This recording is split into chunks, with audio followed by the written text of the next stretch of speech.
Hello student. आज का topic है थायराइड ग्लैंड। लास्ट लेक्चर में मैंने आपको पिट्यूटरी ग्लैंड के बारे में जानकारी दी थी। तो आज हम पढ़ेंगे थायराइड ग्लैंड, जो कि आपके बीएससी सेकेंड ईयर पेपर 2 के यूनिट 1 का पार्ट है। तो सबसे पहले हम पढ़ते हैं इसका introduction. The thyroid gland is one of the largest endocrine gland in the body. जो थायराइड ग्लैंड है वह हमारे शरीर की सबसे बड़ी एंडोक्राइन ग्लैंड होती है। It consist to connected lobes. जैसे कि इस डायग्राम देख रहे हैं, ये दो लोब्स दिखाई दे रहे हैं, ये पेयर में होते हैं, यानी ये जो ग्लैंड होती है वह लोब्स के द्वारा जुड़ी हुई रहती है। दो लोब्स पाए जाते हैं। It controls the metabolic rate, protein synthesis and control body sensitivity to the other hormone. इसका जो मेन कार्य है वह है मेटाबॉलिक रेट को कंट्रोल करना, प्रोटीन सिंथेसिस को बनाए रखना और बॉडी सेंसिटिविटी, जो कि अदर हार्मोन से उस पर क्या असर पड़ता है उस चीज़ को भी कंट्रोल करना। अब देखते हैं हम लोकेशन की उपस्थिति, इसकी जो लोकेशन है, जगह है, वो बॉडी में कहाँ होती है। It's situated in the neck region in front of the larynx and trachea. जो ये है, ये हमारे बॉडी में लैरिंग्स और ट्रैकिया के सामने मौजूद रहती है। The gland is made up of 2 lobes of thick red glandular tissue. जो ये ग्लैंड होती है ये 2 लोब से मिलकर बनी होती है, जो कि एक प्रकार की ग्लैंडुलर टिश्यू का बना हुआ होता है। And it is joint together by a narrow strip और ब्रिज कॉल्ड इस्थमस। और यह एक प्रकार के जॉइंट से जुड़ी हुई रहती है जिसे हम इस्थमस कहते हैं। तो यानी जो दोनों लोब होते हैं ये दोनों लोब ही इस्थमस से जुड़े हुए रहते हैं। 2 lobes are connected by a narrow isthmus in front of the trachea. Trachea के सामने ये दोनों लोब इस्थमस से जुड़े हुए रहते हैं। स्ट्रक्चर यानी संरचना। The thyroid gland is a butterfly shaped organ with 2 lobes. जो थायराइड ग्रंथि होती है यह एक बटर शेप यानी कि तितली की शेप के आकार में होती है, जिसके अंदर 2 लोब्स पाए जाते हैं। One on the right side and other on the left side. एक राइट में होता है और एक लेफ्ट में होता है। Each lobe is about 5 centimetre long. यह जो ग्लैंड होती है, इन ग्लैंड के जो लोब्स होते हैं वो 5 सेंटीमीटर लॉन्ग होते हैं। 3 सेंटीमीटर ये चौड़ी रहती है और 2 सेंटीमीटर थिक रहती है, इसकी मोटाई रहती है। With the stems about 1.25 centimetre in length. और दोनों ये लोब जिससे जुड़े हुए रहते हैं स्टेमस, वो 1.25 सेंटीमीटर उसकी लंबाई होती है। The lobe are asymmetrically with the right lobe usually larger. जो लोब्स होते हैं, जो राइट लोब होता है वो जनरली थोड़ा सा बड़ा होता है। The gland are usually large in women. Womens के अंदर यह ग्लैंड थोड़ी सी एज कम्पेयर टू मेंस के बड़ी होती है। The thyroid gland is covered by a thin fibrous sheet, the capsule of the thyroid. जो थायराइड ग्लैंड एक थिन फाइब्रस शीट से कवर्ड रहती है। The capsule enter into the gland and form a septum that divide the thyroid tissue into the microscopic lobules।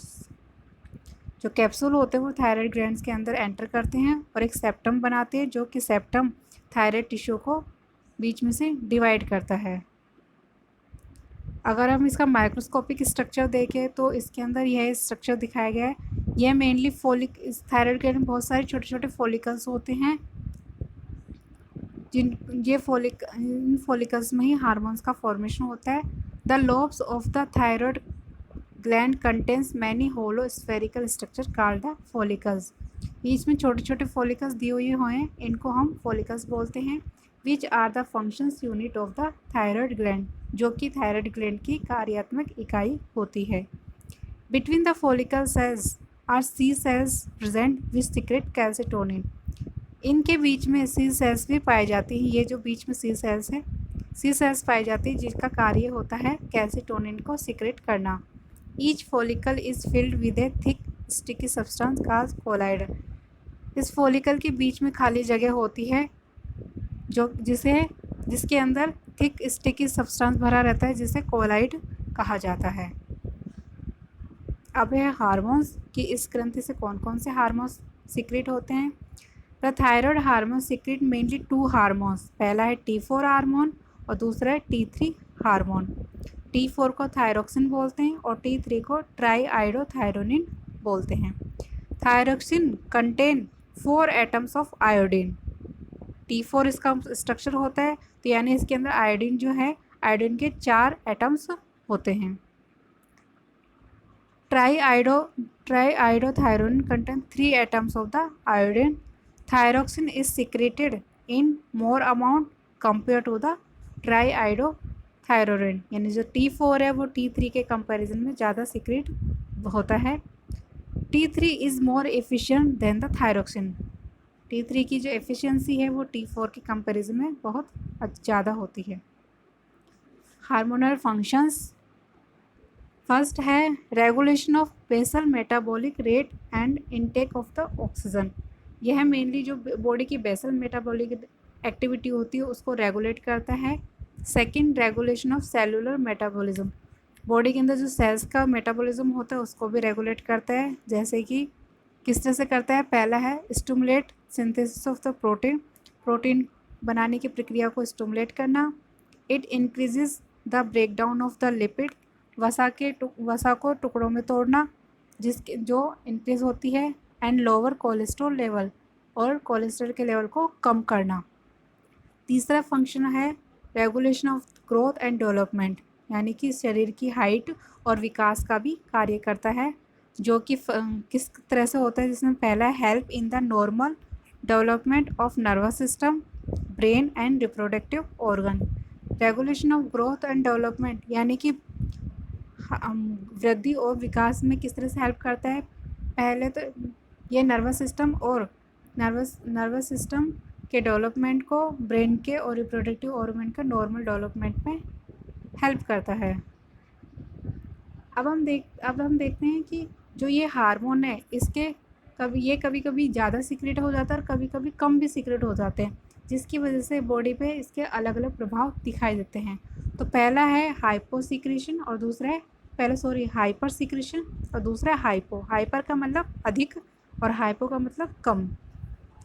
तो अगर hormone अगर hyper secretion हो रहा है तो बेसल मेटाबॉलिक जो रेट है वो इंक्रीज़ हो जाएगी, जो कि 60 to 100% नॉर्मल रेट से ज़्यादा हो जाएगी और पर्सन हाइपर एक्टिव हो जाएगा। और अगर हाइपोसीक्रेट है तो बेसल मेटाबॉलिक रेट डिक्रीज़ हो जाएगी और जो पर्सन है वो स्लेजिश यानी थका हुआ रहेगा। सेकंड है कार्बोहाइड्रेट मेटाबॉलिज्म। हाइपोसीक्रेशन में यह glucose, it increase uptake of glucose by the cells में जो ग्लूकोज रहता है उसको अपटेक करने लग जाता है, बहुत ज़्यादा इंक्रीज हो जाती है और ग्लूकोनियोजेनेसिस स्टार्ट हो जाता है, जिसकी वजह से ग्लूकोज ब्रेक डाउन हो जाता है। फैट मेटाबॉलिज्म अगर देखें हाइपर सीक्रेशन में तो फैट इसमें डिप्लीट हो जाता है यानी कम होना शुरू होता है। Increase oxidation of the free fatty acid और increase excretion of the cholesterol in the bile. Hyper secretion की वजह से फैटी एसिड का ऑक्सीडेशन स्टार्ट हो जाता है और कोलेस्ट्रॉल का बनना भी ज़्यादा हो जाता है। अगर हाइपो के अंदर देखें यानी कम के देगा तो फैट मेटाबॉलिज्म की एक्टिविटी स्लो हो जाती है। अगला है फोर्थ पॉइंट है requirement of the vitamins. Hyper secretion में विटामिन्स की रिक्वायरमेंट ज़्यादा हो जाती है, जिसकी वजह से विटामिन्स ईजिली डिप्लीटेड हो जाते हैं। हाइपो के अंदर विटामिन्स की रिक्वायरमेंट कम रहती है।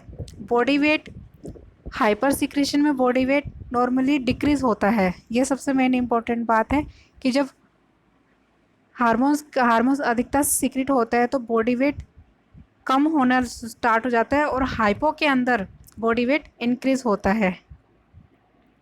सिक्स्थ पॉइंट है कार्डियोवैस्कुलर सिस्टम। कार्डियो यानी कि हार्ट की एक्टिविटी। तो हाइपर सीक्रेशन के अंदर कार्डियक आउटपुट इंक्रीज हो जाता है, उसके अंदर ब्लड फ्लो बढ़ जाता है, जिसकी वजह से हार्ट की जो रेट है वो बढ़ने लग जाती है और पल्स प्रेशर हाई हो जाता है। और हाइपो के अंदर इसका जस्ट रिवर्स होता है, यानी कि ब्लड फ्लो कम हो जाएगा, कार्डियक आउटपुट भी कम हो जाएगा, हार्ट रेट भी कम हो जाएगी और पल्स प्रेशर भी कम हो जाएगा। 7th है रेस्पिरेशन। अगर हाइपर सिक्रेशन हो रहा है तो रेस्पिरेशन में ऑक्सीजन का जो इनटेक है वो इंक्रीज हो जाएगा और रेस्पिरेशन की जो दर है, श्वसन दर है, वो इंक्रीज हो जाएगी। और हाइपो के अंदर ये दोनों ही चीज़ें कम हो जाती है। मसल्स में देखें तो अगर हार्मोन हाइपर हो रहा है तो जो मसल्स में जो स्टिफनेस है या कह सकते हैं मसल्स की एक्टिविटी है वो इंक्रीज हो जाएगी, और हाइपो के अंदर यानी कम सिक्रेशन में मसल्स की एक्टिविटी कम हो जाएगी। 9th है गैस्ट्रो इंटेस्टाइनल ट्रैक यानी GIT। हाइपर सिक्रेशन की वजह से GIT में डाइजेस्टिव जूस का सिक्रेशन ज़्यादा हो जाता है और जिसकी वजह से पर्सन में भी डायरिया से सफ़र हो सकता है। और हाइपो सिक्रेशन में जो मोटेलिटी है GIT ट्रैक की वो कम हो जाती है और पर्सन कॉन्स्टिपेशन से सफ़र कर सकता है। CNS यानी कि central nervous system. Hyper secretion की वजह से सेंट्रल नर्वस सिस्टम की एक्टिविटी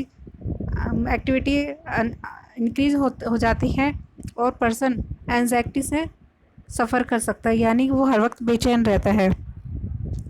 हाइपर और कम सिक्रेशन से वह व्यक्ति अलर्ट कम रहता है, यानी उसमें डेजीनेसी आ जाती है।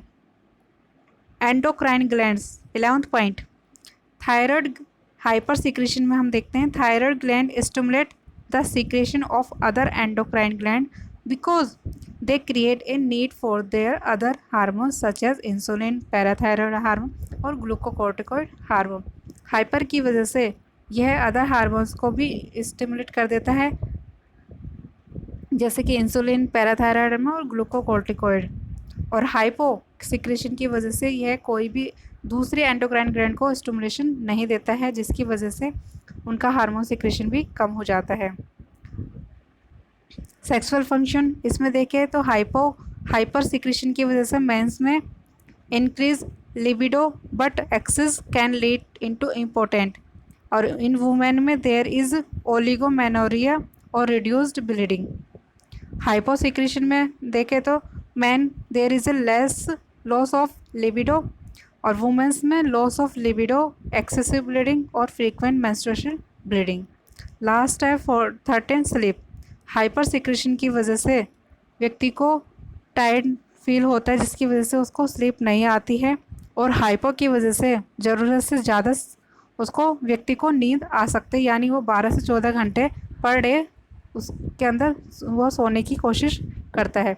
तो हमने इस टेबल के अंदर पढ़ा कि जो थायराइड हार्मोन है उसके अधिकता और कम सिक्रेशन से क्या क्या प्रॉब्लम हो सकती है। थायराइडिज्म यानी कि हार्मोन्स की कमी से कौन सा रोग होता है, तो इसकी कमी से चाइल्डहुड के अंदर यानी बचपन में क्रिटिनिज्म नामक रोग हो जाता है, जिसकी वजह से जो बच्चा है वह ड्वार्फ होता है, छोटा होता है हाइट में और मेंटली रिटार्ड होता है, यानी उसकी जो मानसिक स्थिति है वो सही नहीं रहती है। हाइपोथायराइडिज्म इन अडल्ट, अगर अडल्ट अवस्था में देखें तो मिक्सोडीमा नामक बीमारी हो जाती है, जिसकी वजह से फेस पर oedema, there is a oedema and puffiness in the face पर एक एडिमा यानी कह सकते फुलावट आ जाती है, फेस पर पफनेस आ जाती है। तो चाइल्डहुड में तो क्रिटिनिज्म होता है और अडल्टहुड में मिक्सोडीमा नामक बीमारी उत्पन्न हो जाती है अगर यह हार्मोन कम सीक्रेट होता है। गोइटर और enlargement of the thyroid gland can occur due to the deficiency of iodine in the diet. अगर भोजन के अंदर आयोडीन की कमी होती है तो थायराइड ग्लैंड है वह फूल जाती है, एनलार्ज हो जाती है, जिससे गोइटर नामक डिजीज़ हो जाती है। सेकेंड है हाइपर थायरॉयडिज्म, यानी कि हार्मोन के ज़्यादा सिक्रेशन से क्या होता है। Hyper thyroidism result Graves disease, there is a enlargement of the gland and oedema behind the eyes. इस बीमारी में क्या होता है कि जो ग्लैंड होती है वो बड़ी हो जाती है साइज़ में, और जो आइज़ के आसपास का एरिया है, जैसे कि इस पिक्चर में दिखाई दे रहा है, आसपास का एरिया वो बड़ा हो जाता है, जिसकी वजह से आंखें ऐसी लगती कि आंखें बाहर निकली हुई रहती है। इस डिजीज़ को हम बोलते हैं एक्सोपैथेलेमिक गोइटर। तो यानी इन दोनों इस हार्मोन के हाइपर और हाइपो सिक्रेशन से अलग अलग प्रकार के डिजीज़ या बीमारियां उत्पन्न हो सकती है। तो आज के लेक्चर में हमने थायराइड ग्लैंड का स्ट्रक्चर, लोकेशन, उसके कौन से हार्मोन सीक्रेट होते हैं और हार्मोन के सीक्रेशन से कौन कौन से डिजीज़ उत्पन्न हो सकती है, इन चीज़ों के बारे में पढ़ा है। नेक्स्ट लेक्चर में दूसरी ग्लैंड के बारे में पढ़ेंगे। Thank you.